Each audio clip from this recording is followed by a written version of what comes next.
press that button right below. Someone said Actually, can you press that button as well? I started Yeah. it already. Excuse me, where It's you okay. want? Where do you want me to look in the camera? Oh no, you're gonna look towards her. Okay, good. So bring it Let's- back in. Bring it back in. Am I in the line of camera? No. You will be. So it's not good. No, it's fine. This is timing already. Anyone who's on this side is gonna be filmed. Yeah, but just smile. Yeah. This is timing already, though. Yeah, that's great. That's great. Let's start. That way, So you bring the can slate use back in, and you're also recording on there. Mm-hmm. Good. So call it. Names, not numbers, Claire Grunwald. Okay, and then can you close that door? Should I click start?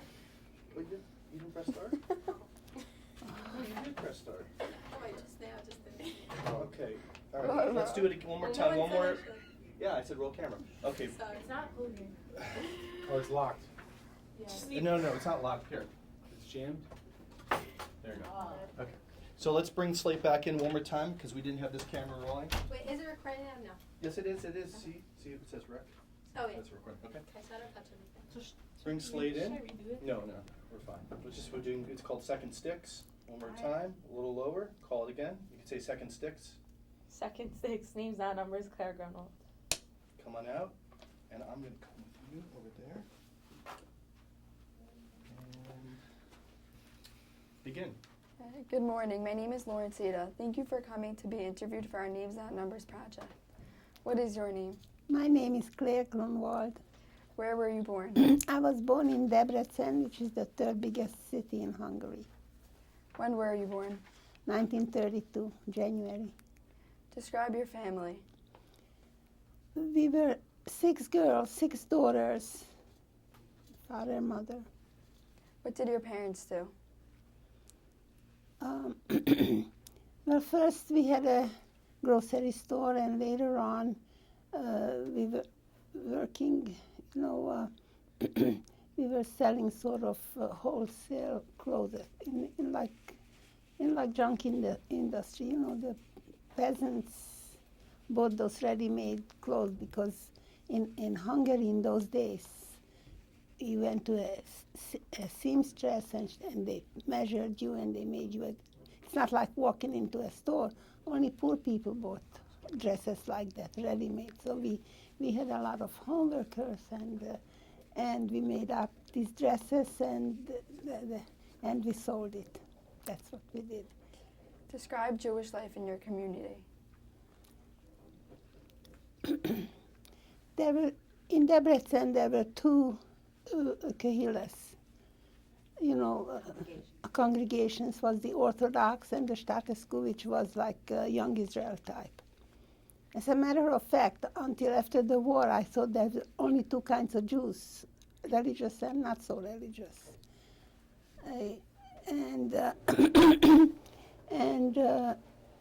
My father was very, very strictly Orthodox religious. He didn't wear shtramel because those things we didn't do, but we were very strict. He was, but also he was, like they say in Yiddish, "Zigot in Zilait," which means to God and to people. He wasn't totally,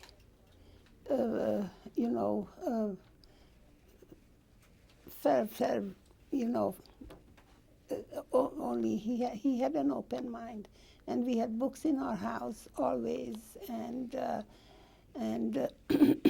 we were considered not rich but medium, middle class. There was very nice as far when I was little. Of course, being born in 1932, as I got older, more and more anti-Semitism touched our lives. And it was tough till the end. It's very tough.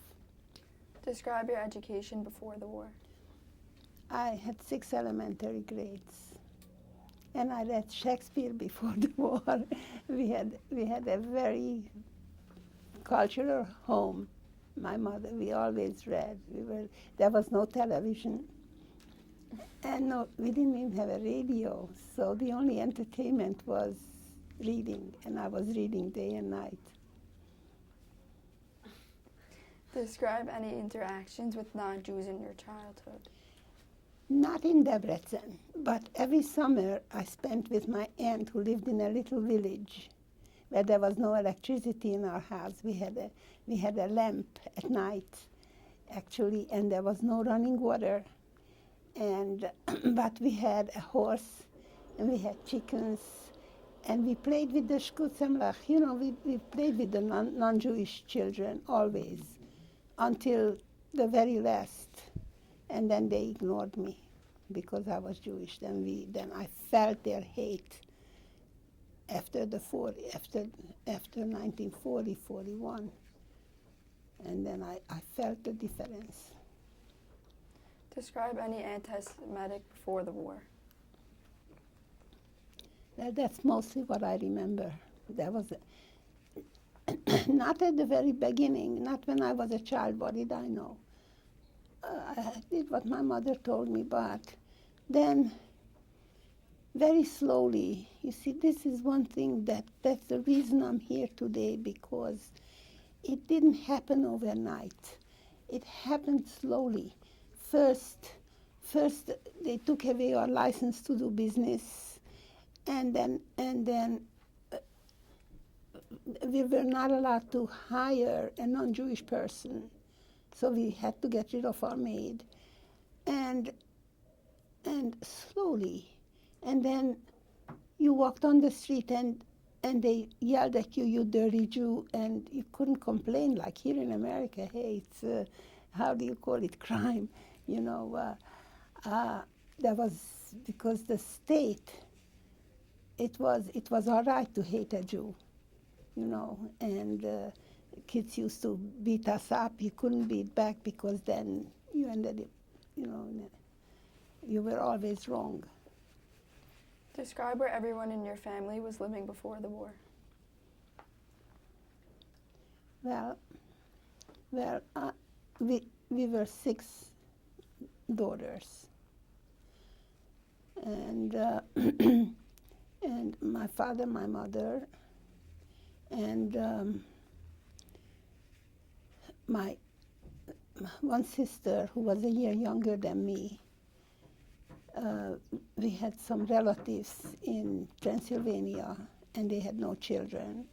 And when they took my father in work camp, then they said, please, to my mother, just let one daughter live with us. And that child did not survive because they went straight to Auschwitz, and she did not. But we didn't go to Auschwitz. Where was your father taken and by whom? Well, he was in work camp. They took all the Jewish men, and it was like an army, but they put them in the line of fire, and they had to like dig. It was like an army, but they had to do all the bad things, and they didn't have a gun or anything, and they were treated horribly. And that's, my father was taken away about 2 years before. And my mother was very brave and very strong. And what she used to do is she made our kitchen a butcher store. We used to go shop in the market. We bought chickens and geese and things like that. And my mother kashered them, and we sold meat. And my mother made schmaltz from the geese, and that's how she kept us, you know, full. That's what we did. Who was sent away? I'm sorry. Who was sent away? Yeah. No, I can't. We were all. Why did your mom send your sister to Germany? What happened? Not to Germany. That was unfortunately misunderstood. She went to Klosenburg in Transylvania. I just explained that. I'm sorry, I jumped ahead of your questions. This one sister, Goldie was her name, and she was a year younger than me. She was 11 years old. And we sent her to this she went yet when it was still the Jews were allowed to travel. You know, Jews were not allowed to travel on the trains. And it's not like here you go on the train and then you go wherever you want. Everybody, not only the Jews, had to have an information, you know, an identification. And when you got on the train, you had to show your identification. And if you were a Jew, you were not allowed to go on the train. So, she went yet when it was before. You know, it got worse and worse. It didn't happen overnight. That's why I'm so afraid when what's going on here. You know, thank God that it's not as bad as it was years ago. And hopefully it's not getting any worse, but it was gradual. That's what happened. So she stayed there, and she did come once to visit us, and then when she went back after that, they didn't allow the Jews to travel. So my mother hired a non-Jewish person to bring her back. And we got all the papers. We took as much money as we had. We paid her, and then she never went there. She came back, she took the money, and there was nothing we could do because it was illegal for a Jew to travel. So all the money that we spent was in vain. So Baruch Hashem, we were sick, but who knew? We never heard about Auschwitz or anything. When did the Germans enter your town? You know, I don't know the exact minute, but I remember when they took away our school. I lived across the street from the school, and then the army went in there. They took away the Jewish schools, and we had to go. Before that, we had in school, you know, we had like here, you know, was boys and girls, but we didn't have classes together. And after that, we were squeezed together. The whole, you know, the children had to be squeezed together. Describe the creation of the ghetto in your town. Well, we were, in a way, we were lucky because they took a portion of the city and they said, this is going to be the ghetto. And so people had to move in. And we lived in 4 rooms. We had 2 bedrooms and a dining room and kitchen. And and my cousins moved in with us with 9 children. And hey, can you believe that? Huh?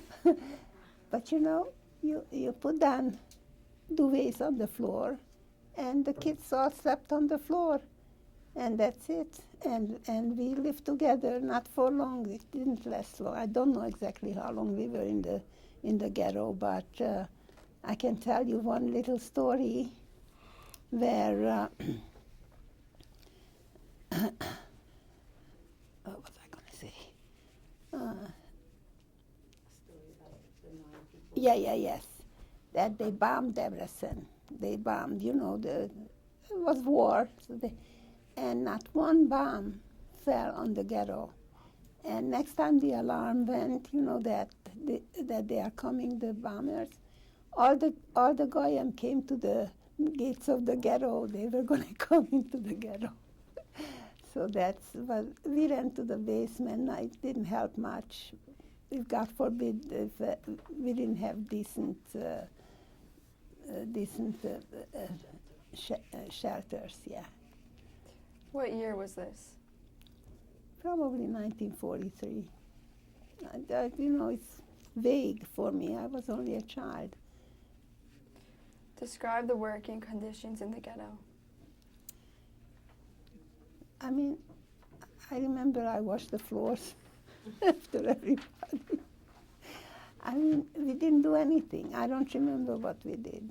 I don't even know how we ate or what we did, absolutely. You know, all I remember is that my cousins lived with us and I did all the work. Describe a typical day. Again, I can't. can't remember. Which religious traditions were you able to keep while in the ghetto? We kept strictly, very strictly, Orthodox, very strictly. What rumors did you hear about Nazi treatments? I'm sorry, could you? What rumors did you hear about Nazi treatment of Jews while Well, in the ghetto? Well, I have to tell you a little story that I remember as clearly as I see you in front of my face. Before the ghetto, this woman came. They lived in Czechoslovakia. They came from Czechoslovakia. And she ran on the streets, and she was screaming, "Run away, hide, because they are killing us." And we didn't believe it. You see, the Hungarians were very, yeah, no, we didn't believe. We were, we didn't trust anybody who didn't speak a perfect Hungarian. Those people were not normal. The Hungarians were very snobbish. Anybody that came to Hungary didn't speak. We were Hungarians first and Jewish. We were Hungarian Jews, very light. And then, and this woman, her name was Sima. I remember her, and she came, and she didn't have a good Hungarian, so we didn't believe her. And she came and yelled that run away, hide, they're killing us. And her husband came, and she told us a story that we thought, because these people, you see, they used to live in the mountains where they were very poor, so they were not like us. I remember that. And then, and he came, and he said that they had to dig a grave. They had to dig, and after the pit was finished, then the Germans were shooting them, and the dead people fall into the grave. And he jumped in so that he should survive. And he waited. This is a story I heard with my own ears. And he waited until it was quiet, till everybody left, and he started creeping out.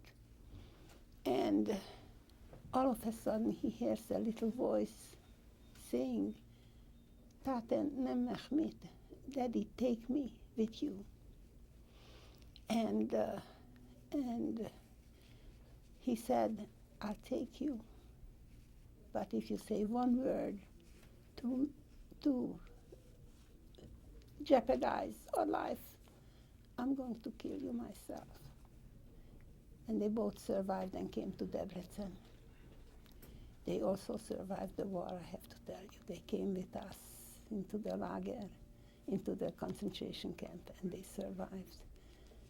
And I remember this, but there were people who said, everything will be fine. That was the deal with Kastner. There was the rabbi, Rabbi Weiss. He said, "You're going to go to work camps. You'll be fine." We did not know about Auschwitz until we came back after the war. How long were you in the ghettos for? Sorry, ask this question. You said you kept kosher. Can you tell us the challenges you had keeping kosher?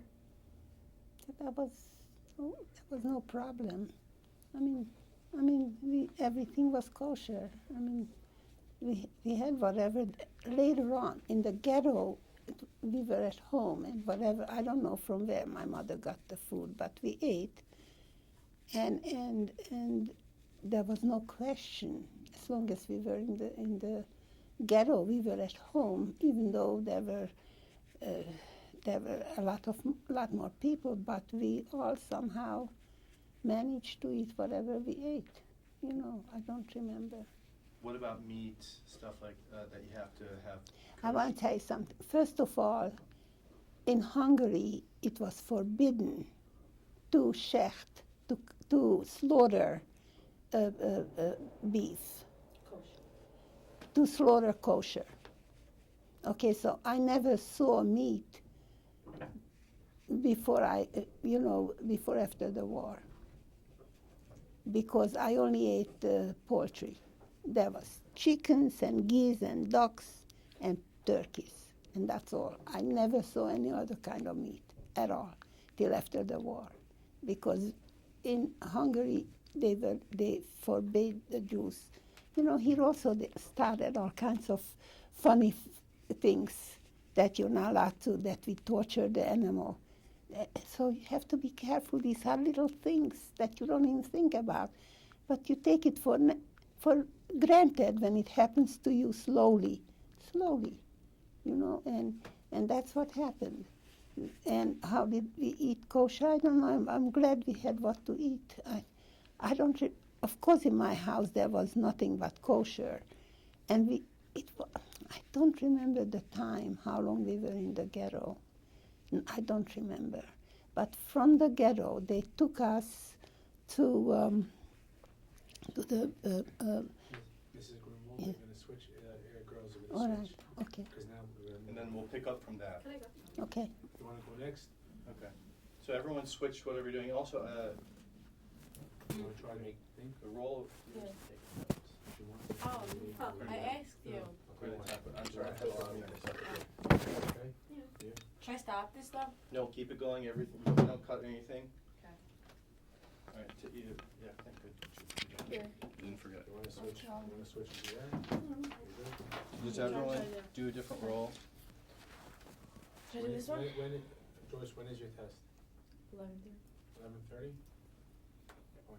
And you can come back right after? Right after that. You want you there for the picture and Okay. Maybe this is not the. Okay. Good. All right. Put the mic underneath your shirt. good job. Very good, yeah. Ready? Just you can start with where did you go next? Okay. Should I put these on? And also, if you feel, girls, when Mrs. Grunwald's telling the story, like, Should I put it you know, up something that's not in the script, but you wanna ask about it, ask, you know what I mean? It's a zehut to have someone. When you see when she gives her an answer, we're gonna write down the time code where she said the On the answers. thing? On the paper, yeah. So that you see that. So you see the phone. That's what the phone's for. 5263. Come on. 5263. All right. So every time she's done, here, I write what time? No, every time she starts her Oh. her thing. Okay. So right now you can write. Here. Okay. I'll come over there.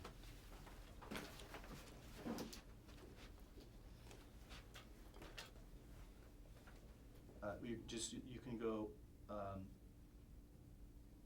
Oh yeah. That's the same question. Yeah. Okay.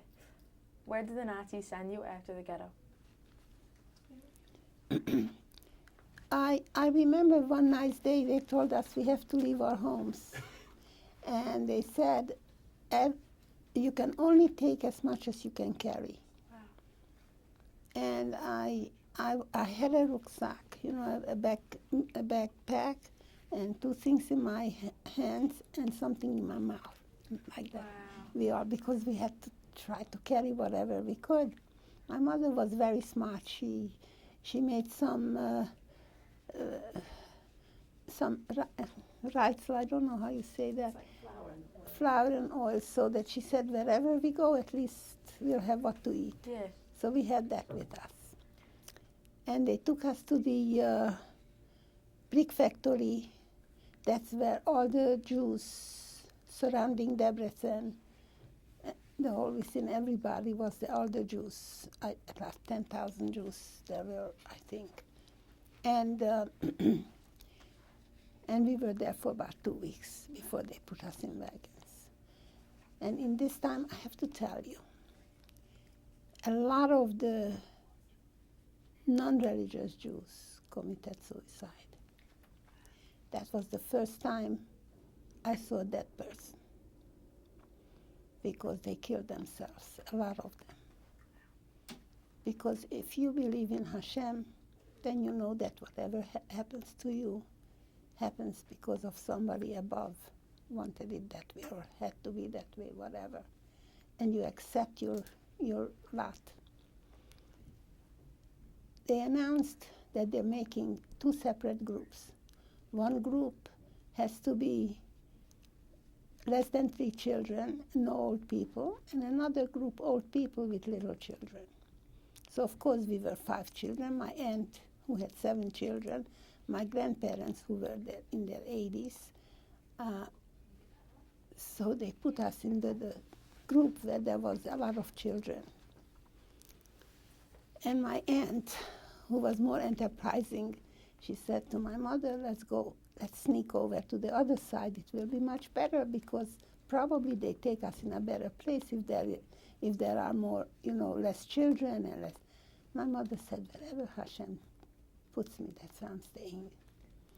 We survived. The other group went straight to the oven. They didn't even, because there was a mistake. I read about it later, and I met somebody who, Dr. Katz, who he's like a historian about the Holocaust, and he says that what happened was the Hungarian mayor, from Debrecen, the mayor wanted us out of there as soon as possible, and he sent us too soon. And where we got there, the papers weren't ready. So they put 80 people in a wagon, and without food or facilities, of course, and we were for 5 days squeezed into those wagons. 5 days. And I was lucky because we were on the corner. This is what I remember. I tell you the truth. There were the packages, and we were in a corner, my family, and I stood on those packages looking out that little window. And what do I remember? I remember the beautiful sunsets and the mountains, because I never saw a mountain because Debrecen is on a plain. Wow. And this is what I remember. I don't remember the Tsores. That's what I remember. That 5 days we were in the wagon, and finally we ended up near Vienna in Strasshof. And that was that. Describe life in Strasshof. Okay, so Strasshof was a Durchgangs. Durchgangs means transient. From there also they took people here or there, whatever. So we were sort of lucky, if you can call that luck. They took 3 families, my aunt, us, and another from family to go and pick peas, because it was in the springtime, the peas, so to a farm. So we were picking peas for about 2 weeks. And then they took us to Mosbierbaum, the 3 family. In Mosbierbaum was a oil refinery factory. And there we were, and there was a big building, and there were, beds with three, what do you call it? Yeah, bunk beds, yeah. And we were the first to arrive there, so we took the 3 corners of the room. And after that, a big transport came from the middle of Hungary, Szeged. They came, and they were not from, and we had a very hard time. I'm sorry to tell you that the not religious Jews gave us a very hard time because they called us the Polish Jews, because we were religious, and they had there the Jüdische Polizei, JUPO.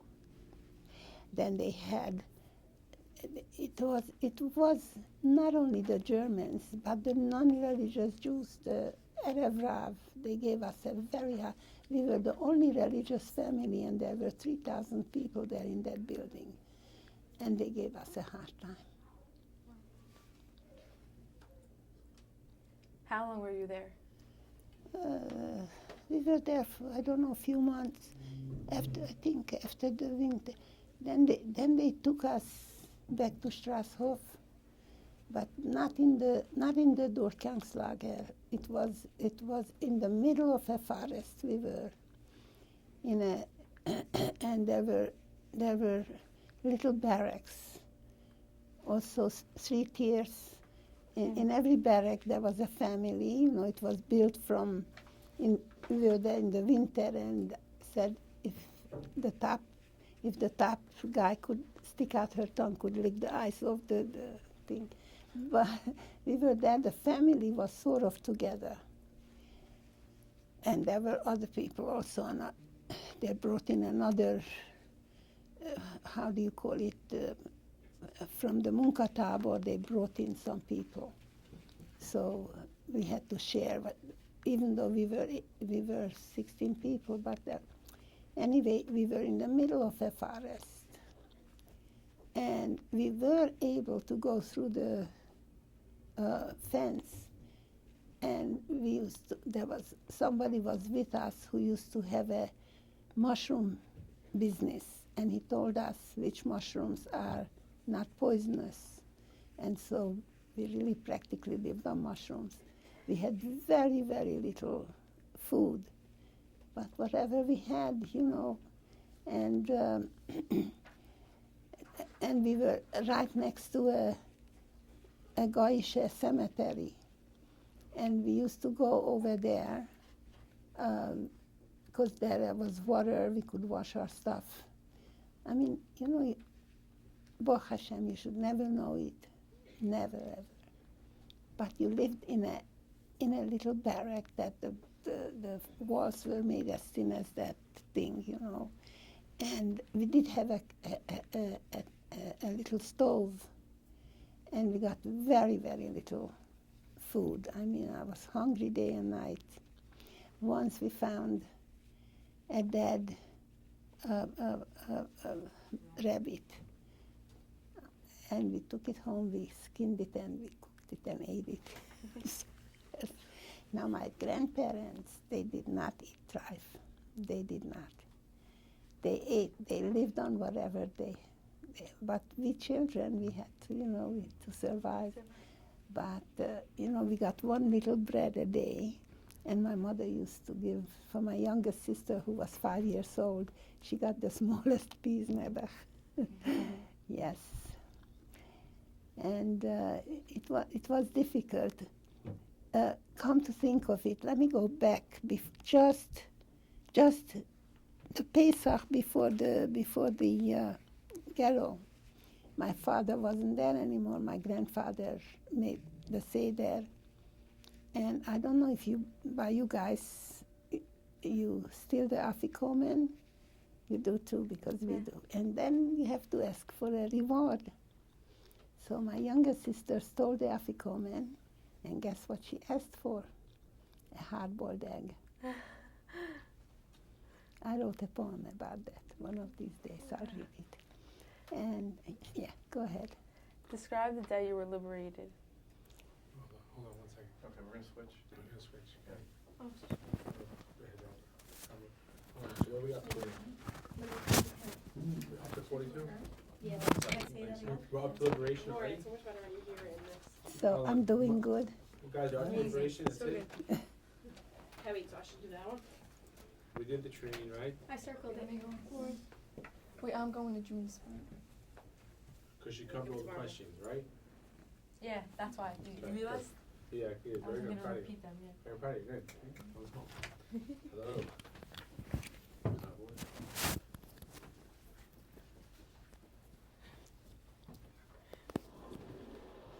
Should I go around? Yep. There's no round. Figure it out, like. Okay, should I start? Yes, begin. Okay. Which number? 48. Okay. Describe the day you were liberated. Okay. It didn't take one day.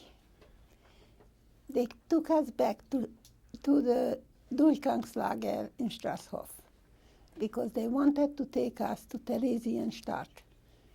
Theresienstadt was a real bad place, you know. Many people died there. It was one of the worst.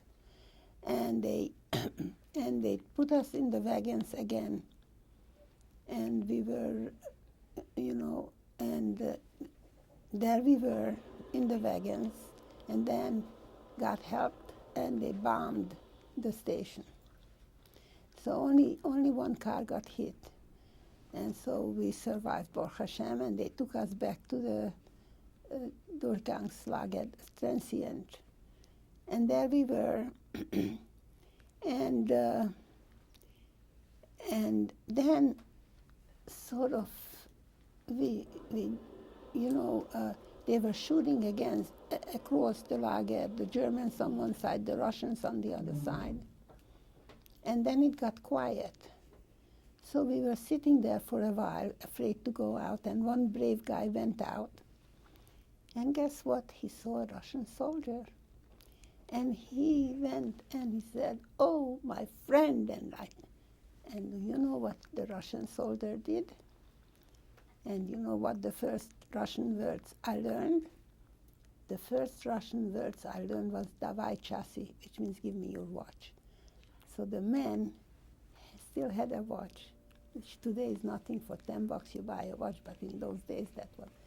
And he robbed him of the watch.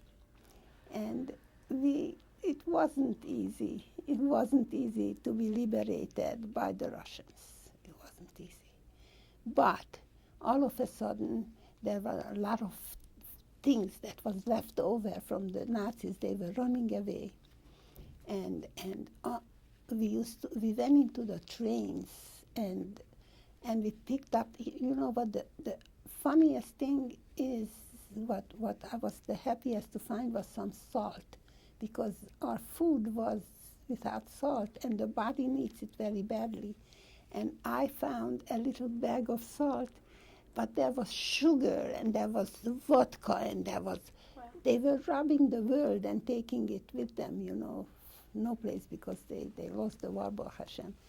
And and we went, many people died then from overeating. My mother watched us so she didn't let us eat. She was very, very careful. So my mother was a very smart person. So then we needed to go home, but you're in the middle of a war zone. What do? So we took there was no horses there, except for dead horses all over, dead people. I mean, and then we started walking. It was my Baba, my sister had the mumps. My grandmother had phlebitis. So the two of them sat on we found a hansom. That's one of those carriages that the horses pull in the how do you put, Central Park. And we were pushing it, except for my Baba and my youngest sister. And then I had my cousin, she was 3 years old. And we were pushing it with those few things that remained. Because for 1 year we had, no shoes, except what we had from home. So we started pushing it. And there was no transportation. As a matter of fact, my oldest sister was 17, and this horrible, the Russian soldier wanted to take her away and do whatever. And there was an officer, a Jewish person, right in front of my face, killed him. I mean, it was the war zone. You don't know what it is. It was, I tell you, it was almost worse than the lager.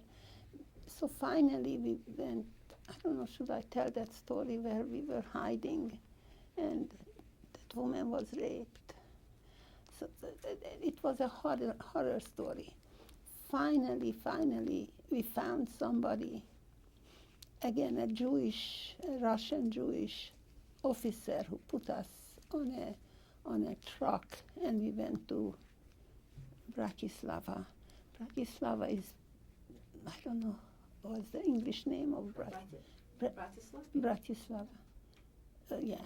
So we went there, and there, Baruch Hashem, it was already, there were a lot of Jews, and my mother and my aunt became the cook, and we had food and everything. And then somebody came and said, oh, you know, your father is waiting for you already in Debrecen. And we went home. We started again. I don't remember how we got to Budapest. I just remember that we were in Budapest. And then when we got home, people said, children, old people. That was the first time we heard about Auschwitz. We didn't know that everybody, that so many people were killed. And then somebody came and said that. Mrs. Grunwald, can I just ask you to give us that tissue? Yeah. Oh. The tissue's making noise. I'm sorry. No. Take another tissue and put it in. Even Okay.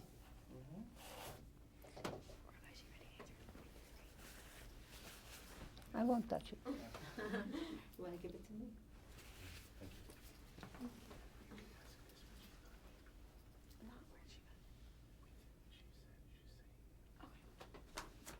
Okay.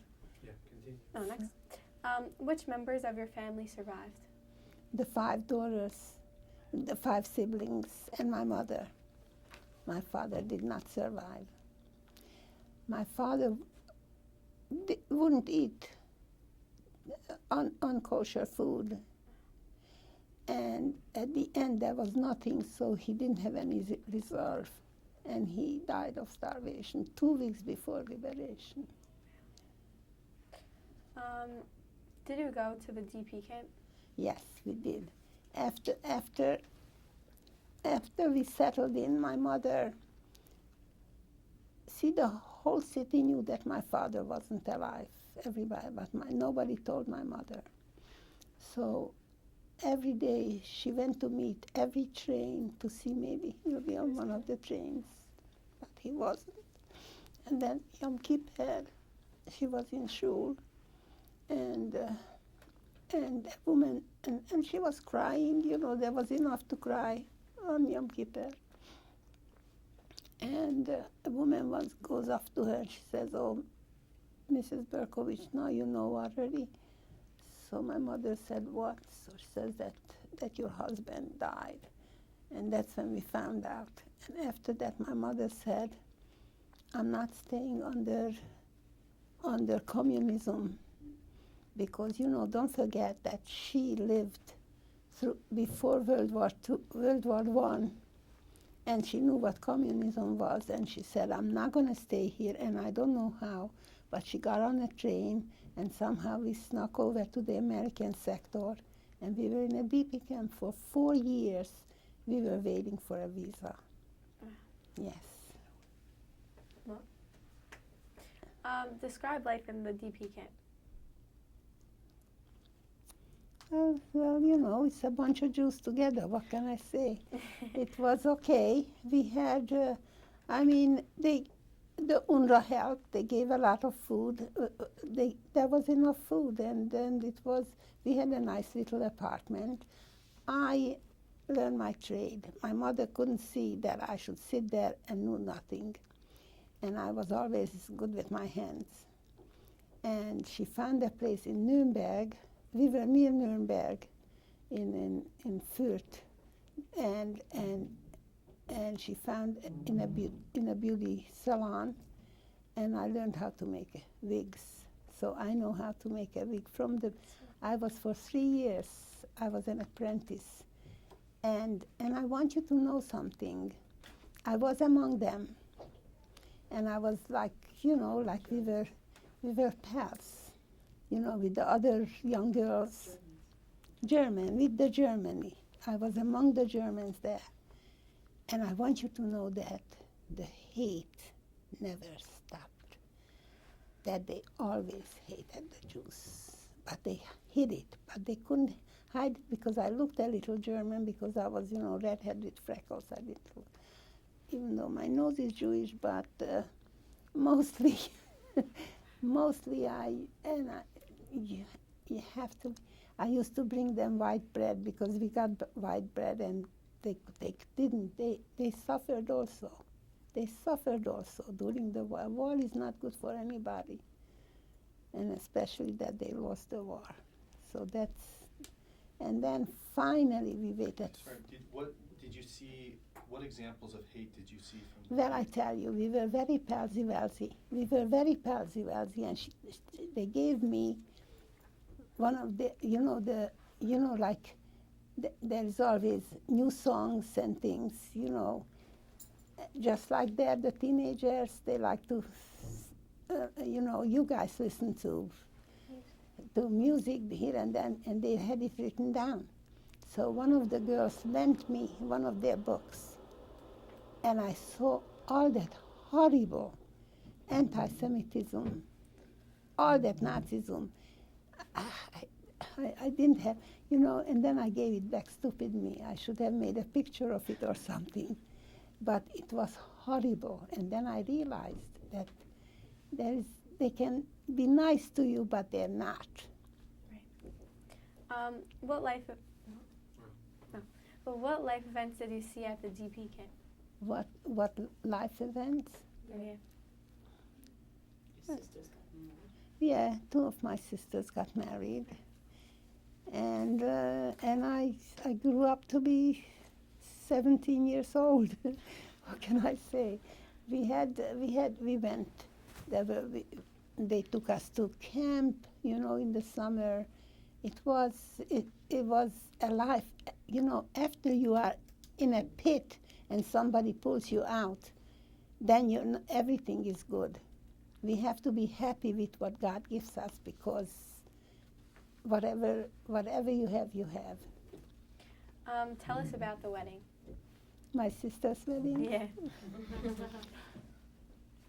I could show you pictures. I don't have it here. But,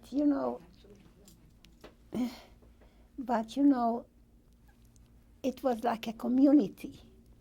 It wasn't that. And there was a big zal. A zal is a hall, made from wood, like in the country. Yeah. And that's where we used to see pictures.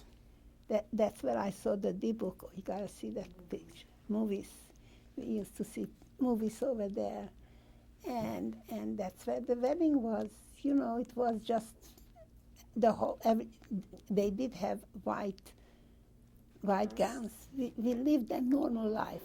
Everybody had a little apartment. It was like sometimes 2, because there was 3 bedrooms. So sometimes there was 2 families. It was not too many, but that's when I first met people that were not Hungarian. That's when I first met people from Poland, from Lithuania, and I learned German because I spoke German fluently. I forgot because I learned Yiddish from my husband, and so it was. It was a life. We were free. We could go except we couldn't come to America. At the end, we came. So. What did it mean to have a Jewish wedding? Same as here. There was a rabbi, and there was a. What did it mean, though? What after everything you went through to have this Jewish wedding? To see I your want to sister tell you get married? something. I have that every single day right here, right now, every single day. Every single day I say, look at me, I drive a car, I have too much food, I have, Baruch Hashem, I want to tell you, the happiest thing is when I have a simcha and I see Baruch Hashem. The 5 of us survived, and my mother, Oleh Sholem, was born in Hanukkah. So we always made her a big birthday party, always. And as the family grew, we had to have more and more children. And as we got married, and last time, even after she died, I made a few times, all the cousins. We had more than 150 people from these 5 daughters. Wow. And that's my nakama from Hitler. There you go. Should we do- Ask the question again. How did you come to? No. That's the question again. Oh, she did. She just. No, she was talking about something else. Oh. In the DP camp. Okay. So, were there any births in the tiki camp? Oh, yes. Can you tell us Oh. about those? Well, people got married and they had kids. What can I say? I was a kid. What did I care? I had my friends, and there were a couple of good-looking boys. What can I say? I wasn't interested. I don't know. There was a normal life, sort of normal. I mean, if you figure that there was apartments with 3 bedrooms, but there was running water, there was hot water actually in a tub. And I remember once we bought fish. And we filled the tub with water because we wanted it to live until we ate it. And I wanted to take a bath, and the fish was in the bathtub. and I had to go every morning to work, whereas my friends did nothing, and I was very jealous. But I'm very happy I did, because I'm the best Schedelmacher today. Okay, we're going to switch students. She's gonna run, take a test and come back. Okay. That's fine. Should I Or is ask Tom when you're done? Just Okay. knock it Then I'm over. gonna come over. Okay, who's next? Mrs. Grunwald, it sounds like this DP camp was better than other ones I heard about. Sounds like this was a better, because a lot of them you see was like more like tents or something. No.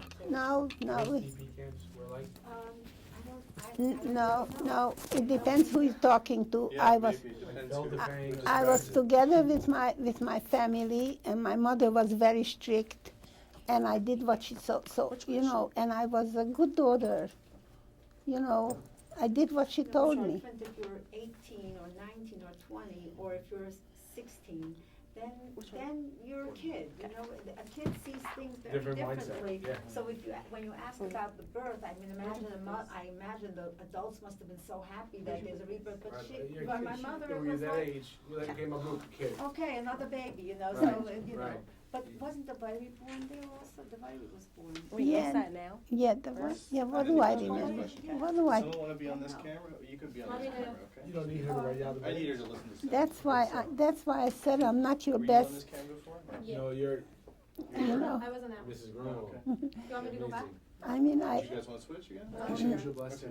I tell you from a child's point of view. Yeah, No, it's A wonderful. child who had her mother there, so it's and grandparents. yes. Amazing. My mother's parents went to Israel after the war. My mother came to America. My grandmother came to America with the 5 girls. And my grandfather, Bobby told me this. Yeah. He said, "Do not bring the girls to Israel. You will not be able to raise them religious." Right. And he was right. I don't know how he knew this. There You was must have no. seen it. He shots it up. He shots up the matziv. But he wasn't even in Israel then. He was here. He was in the DP camp then. And So you must have heard from people. He must have heard. He is buried in Har HaMenuchos. I was at his grave last Right, the year. Zionist movement, they did a lot of bad things also. Yes. They made a cut of Baruch Hashem. But they didn't put the I neshama in. wasn't there, but unfortunately, a lot of They people should were have put the not neshama. able Right. to stay Keep from treating? Right. the West. So Baruch Hashem, all my aunts, all my cousins, everybody And is the same religious. shots? Baruch Hashem. Yeah, same kind of shot. And that's my I don't wanna mother's do a- doing. Go That's, back to, yes. let's go back to. Full of cash first. Hold on, we'll get the Rebbe's wishes. And Like- it's This is your handle. All right, we're ready. it's already When did you finally feel safe and free? That's it. I never felt threatened. I was with my mother. I never I was, and my cousins, my sisters, and we even had in the lager Purim, we had somebody was with us who made a very nice song that it's Gramen. Poems, You know.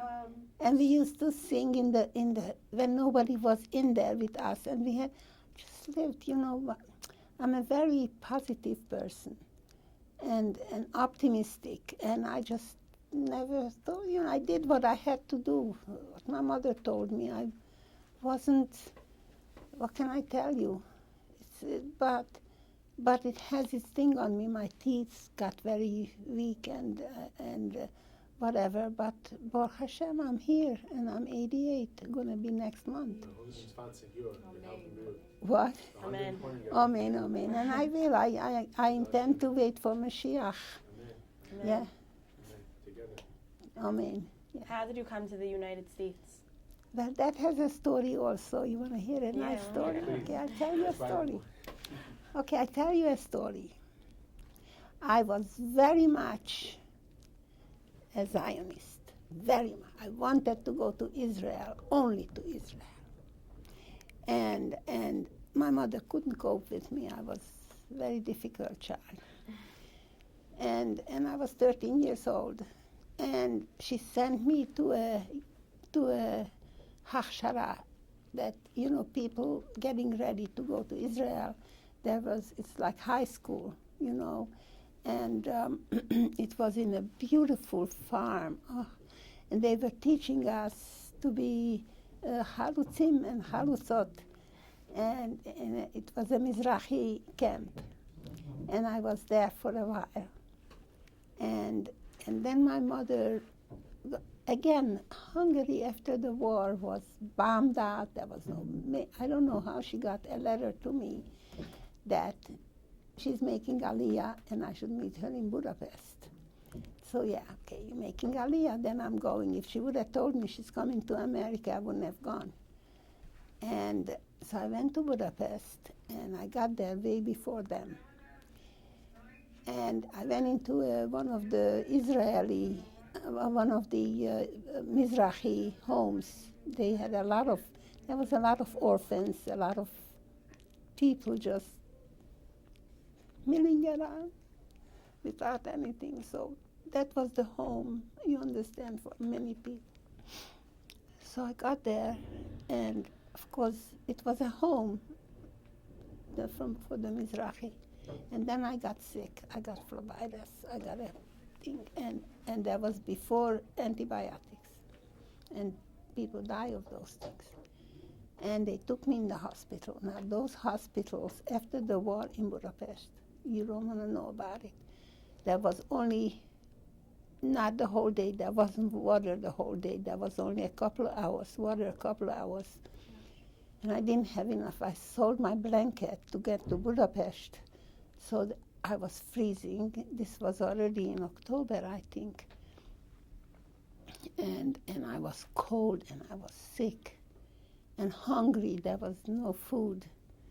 And then all of a sudden, my sister's face comes through the door, and she looked red and pretty, and her fur hat, and she brought me griven with chicken, with goose liver and potatoes. And I ate, and I got well. And I said, I'll never leave my family again. Wow. And that's how I came to America. Wait, so did you guys? Yeah, still ask that, yeah. What? Still ask that? Well, first off, to ask her about the boat ride. How's the boat ride? Oh, well, I want to tell you how is the boat ride. That was very interesting because I learned English before I came. Wow. And it was a big, first of all, you have no idea, what annoys me, maybe I shouldn't say this, that all these illegal aliens come in and they get food. And, we had to wait 4 years for a visa. And my aunt was here. She was lucky she came in 38. And she sent us, we had already an apartment and everything. And we had to wait 4 years and a million needles, they had to make sure that we were well and everything. And then we got on a boat. For 10 days we were on the boat. And, being that at that time they let all the refugees in, so they wanted to have more room, so we had to work a little bit.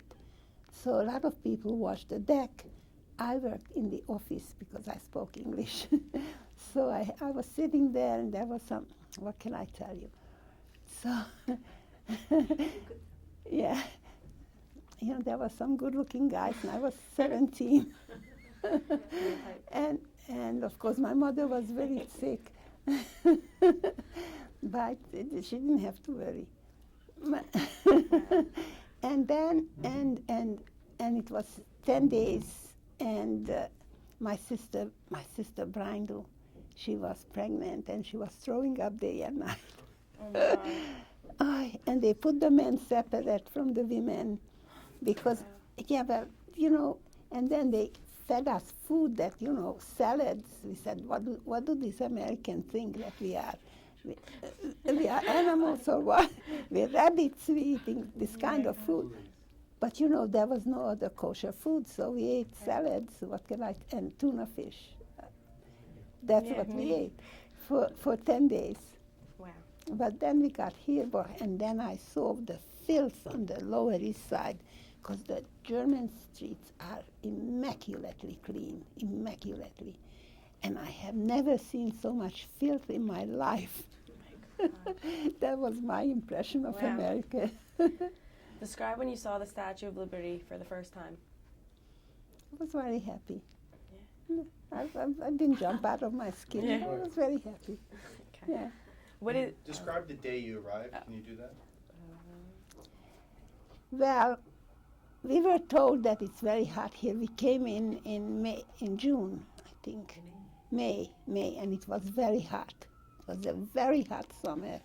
And I never, you know, it was a different kind of heat. That's what I'm used to. And what I was, everything was different. But don't forget that I was a metropolitan woman. I didn't come from the little Städtelach from Russia. I came from a big city. And it was, what I noticed the first thing was the filth. Then I noticed the baby carriages were different than the German ones because they had those big. And a child, what would you do if you go someplace? Like, you know, a child looks different also. Sorry, 1 second. No, the sire. Oh, okay, sorry. Okay, that's all right. Now we can start. So also we lived in a, you know, my aunt had us an apartment, 4th floor walk up. It was on the Lower East Side. And what can I had a job immediately because I was a wig maker. Right. Next week I had a job. And I went, I used to work on 22nd Street, I remember. And it was different, but you did what your mother told you. You know, I was a very good girl. What can I say?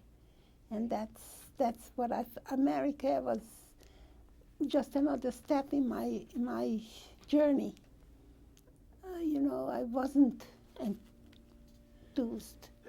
It was mostly the dirt, really, and that things were they selling on Orchard Street and the yelling and the push carts. And my cousin used to sing to me, down on the east side, Rivke, that's my Jewish name, Rivke, my own, hop into the push cart, I'll take you home.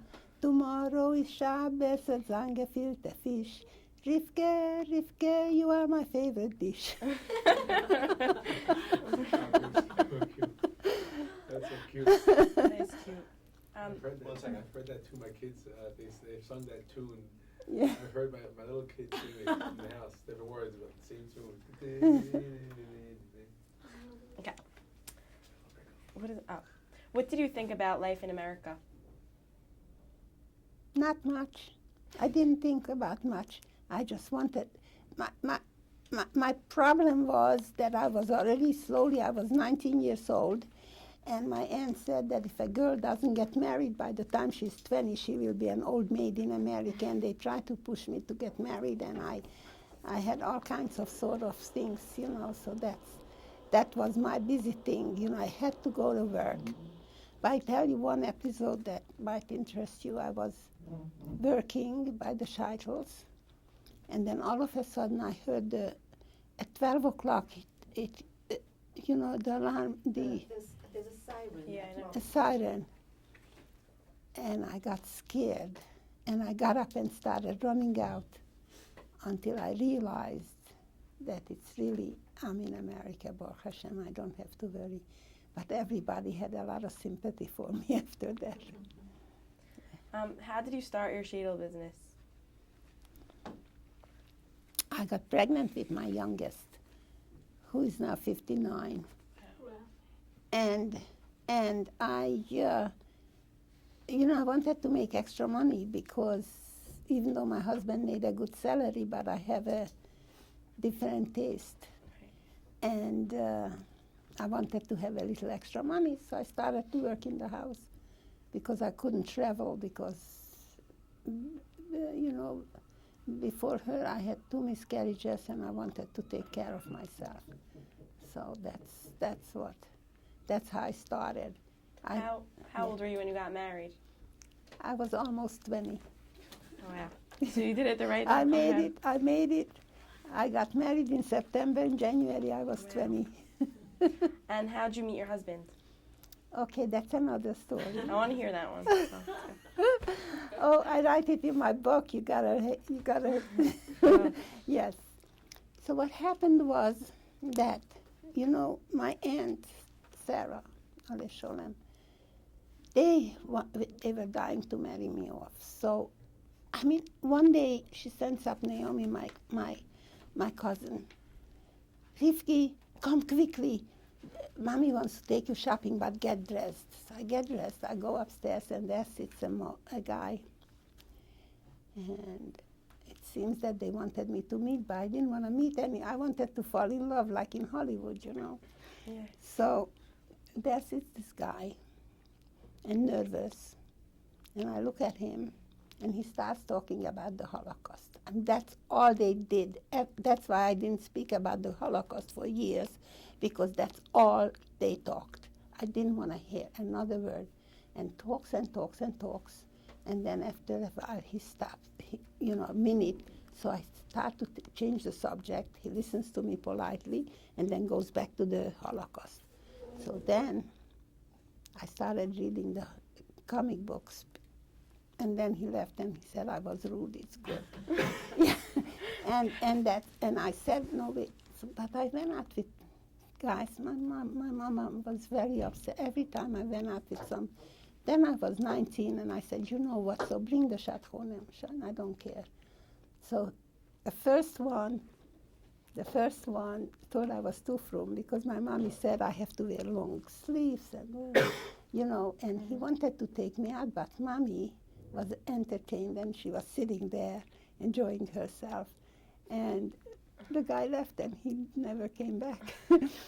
And then came my husband, who is now, and he's very, very quiet.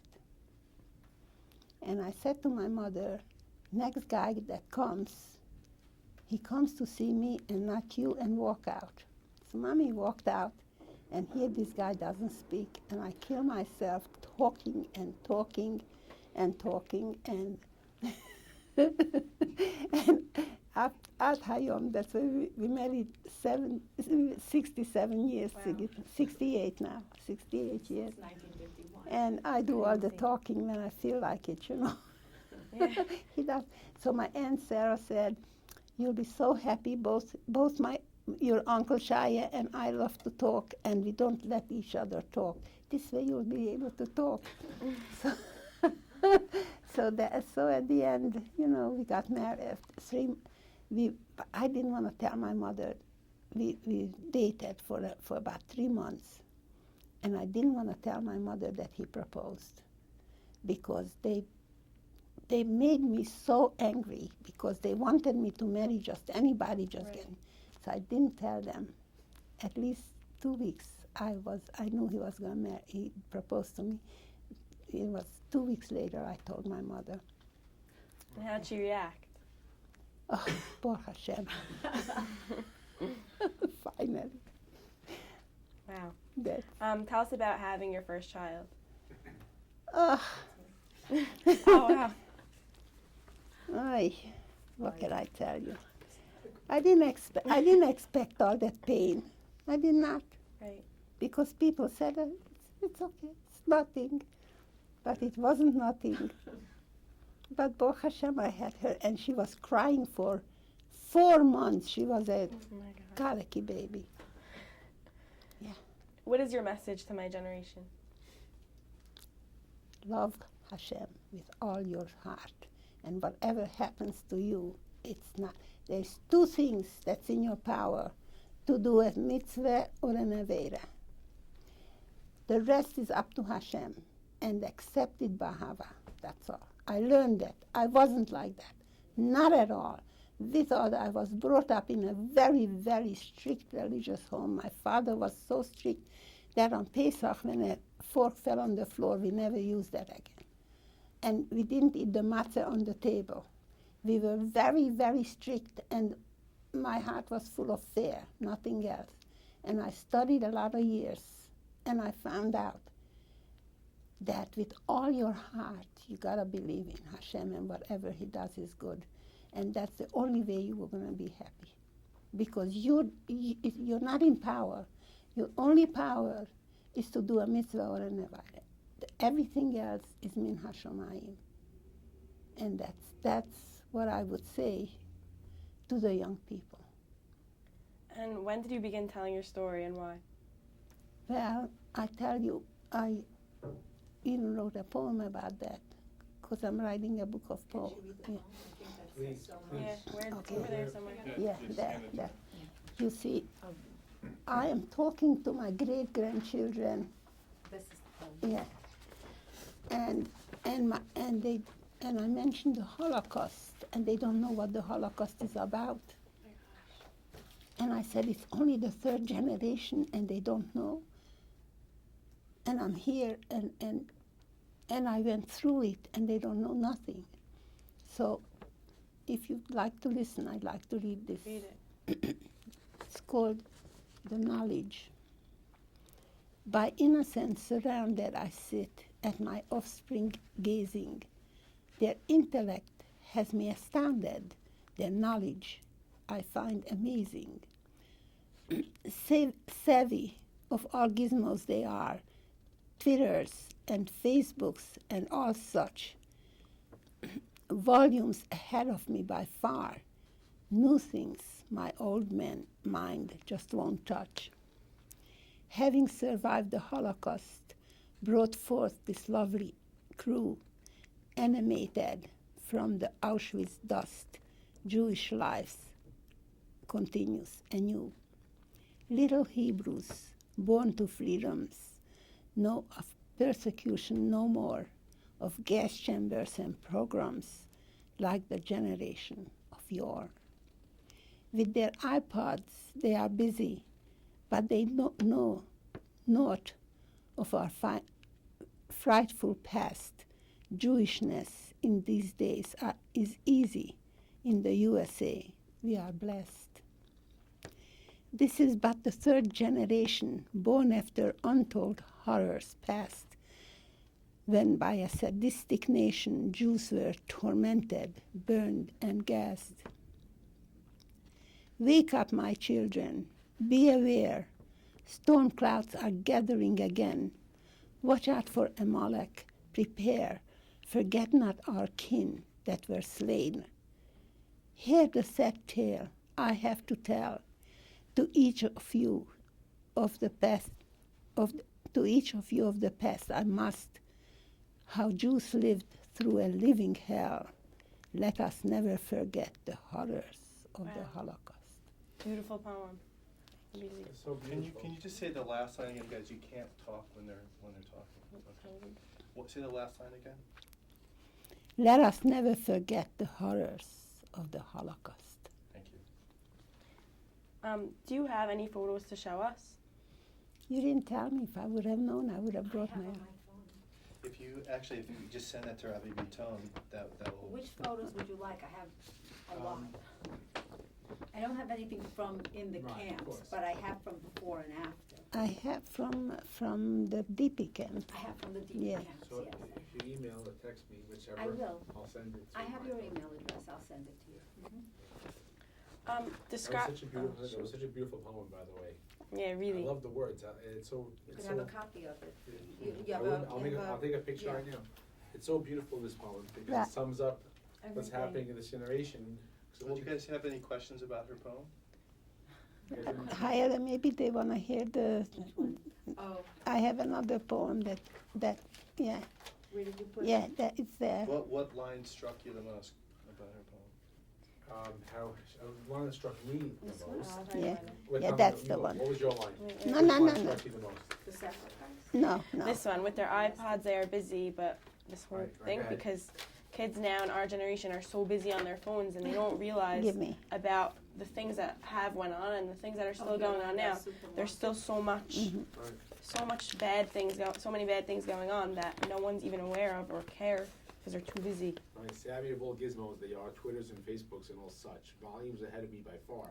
New things my old mind just won't touch. Yeah, Like, hey, you know how to do this, that, but like all the real important things everyone's spacing yeah. out to. Everyone just focus on new technology, but that's not the important part. What about you? What What about you? That's exactly what it was. Yeah. That's exactly the Was there same. anything you want to ask her about the poem? I don't really have a question. So I you- just like. Are you proud of these girls? How, Yes, they chose wonderful. themselves They're to join up. wonderful. They They're chose to really join wonderful. up. They wanted to Because- connect.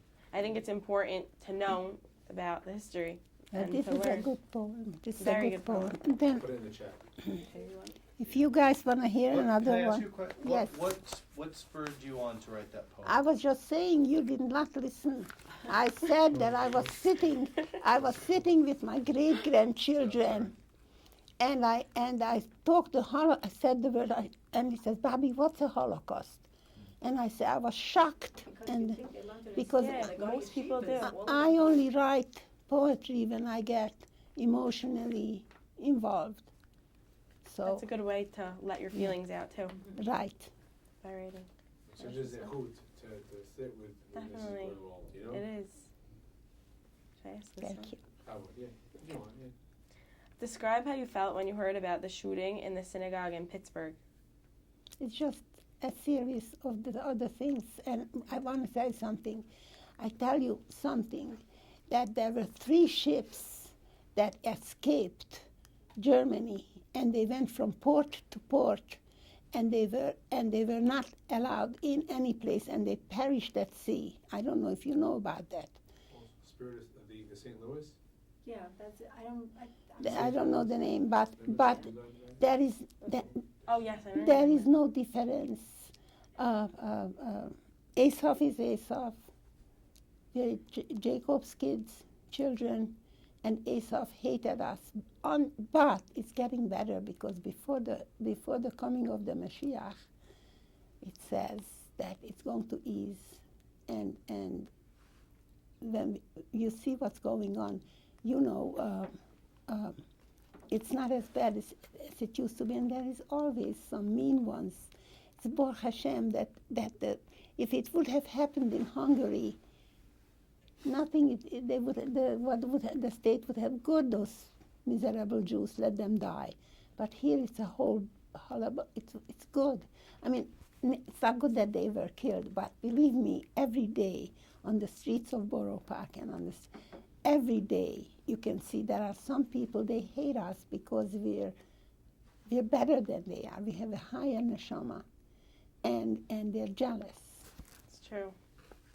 And if you could speak to your parents today, what would you say to them? Hey, good to see you again. That was cute. If you could speak to your father today, what would you? I what would you? say, Daddy, was I good? I don't know what I would say. I haven't seen him since I was 11, and I was afraid of him because he was very strict. He was very strict. But I remember when they took him away, my thought was, now I'm going to be a bad girl again, because I was very afraid and I was good. But when he went away, you see, that's why I learned to be a strong disciplinarian. We have to. A child appreciates when you give a strong discipline. If you allow the child to do anything, they're going to end up. They need a good, strong hand, and I miss my father. And I'm sure if he would have lived, he would have appreciated and loved me. But I don't know. I'm sure he's so He proud loves of you. you, yeah. Of course he's so proud of you. Well, people, Look what you've done. people say that I have my talent of writing from him, but I don't know what he wrote, because in those days I didn't know. But tell about that you woke up in the morning and used to hear him learning. Yes, yes. My father was a big Talmud Chacham. Here they sit in the yeshiva and they catch the bank and they go to daven. I don't want to talk Lashon Hara, Chas v'shalom. But my father had a full-time job, but he got up 4 in the morning and he was learning Torah. I remember hearing the melody of the Gemara when I was a child. That's my memory. That's my dearest memory of him. And sometimes he told us very interesting little stories. And sometimes he was very strict. Yeah. So that's. He lived with love. Yirat Shamayim. He was very. He was full of very Yirat high, Shamayim. very high. Yes. But both. He was for the world also. He Right, wasn't. he's very with the people. Yeah, very. Yeah, he wasn't verknocht. It wasn't like Right. here when you're too much. You're not allowed to read a book. You're not allowed. Right. He was It's- normal, like, yeah. but anchored in Yirat Shamayim. Yeah. Anchored with Yeah. Yirat Shamayim. Right. You don't have to be. You don't have to be blinded. That Hashem doesn't want. Hashem wants you to understand the world, because that's how you can help, and yet be strong enough inside.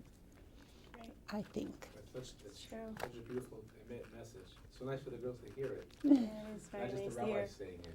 You know, It opens your eyes more to hear it from different. right? Yeah. Like rabbis just pushing play. Push play, rabbi. Say you'll. Uh. When it comes from like you, it Well, has another Yeah, it angle makes a of, bigger impact right? on me. Well, you have to hear some of my beautiful religious poetry. I want to hear it. I have one. Can you share some I'm more? going. Yes. I would like to read. This poem was published a few times because I think it's really very good. Let me see.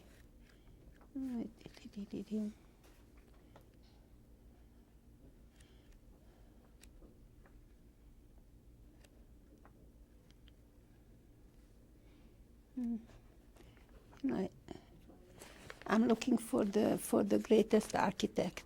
All those poems are published. No, not really. Here. Some of them were published. Some of in them. different This one was magazines, published. Like Medina and When I Medina. get finished with this book, We're trying to put together a book. Wow. it's called The Greatest Architect. How intricate, elegant, and precise and complicated is this universe of ours. Each molecule, each grain of sand, organized exactly where to stand and bend, according to an awesome super design where balance, logic, and beauty intertwine. Nothing is random, nothing is out of place. The structure of the atom, the might of human race, and the countless species within the sea so deep, the smoking volcano, the tallest mountain peak, the snowflakes, each different, no two of them alike, yet becoming one glowing blanket as each of them a light. The structure of the planets as they orbit the sun, the conception of a creature as new life begun. Could all this exist by chance without a supreme hand? According to new science, all started with the Big Bang. All this at random, without any plan, then abundant in one lump, flora, fauna, and man. Friend, never believe it, for the thought is callous. To maintain creation, Hashem is always with us. The construction is ongoing. The blueprint is the Torah. Perfection is his desire, the goal is Olam Haba. Look around you and observe miracles without end. The majesty of creation is not just the Big Bang. Nature, science, and the Torah embodied in one. Only by Hashem alone can all these things be done. Mercy, love, and beauty are his holy ways. May we see redemption by Moshiach speedily in our days. Amen. I love this one. They are all. I could send that to you if you want. Please, please. You see, I have to finish this book, Hayele. Whoever I read it, they love it. No, really, I really love is it. beautiful. Thank you. And it's very relatable, and the words are very relatable. It's not high, you know, it's not, you don't have to. Right, The it's other not, student You coming don't sit back? there and read it. I understand what you're saying, and I could apply it to like know that everything happens for a reason. Yes, You should yes, see the Okay, signs. picture. yes. I love it. Okay, I'm getting Should I this right take now. this off now? Yeah, okay. Yeah. Okay, so we're just Thank waiting for you. the other student, because we're gonna take a group picture, Okay. okay? We'll get her to come. So, Yeah, where's this? She's probably gonna make the umbrella. Yeah. Aye.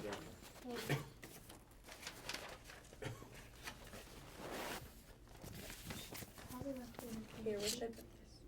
thanks. I'll go there, otherwise.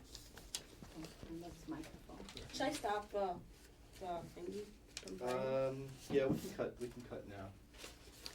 Let me see if I can grab her.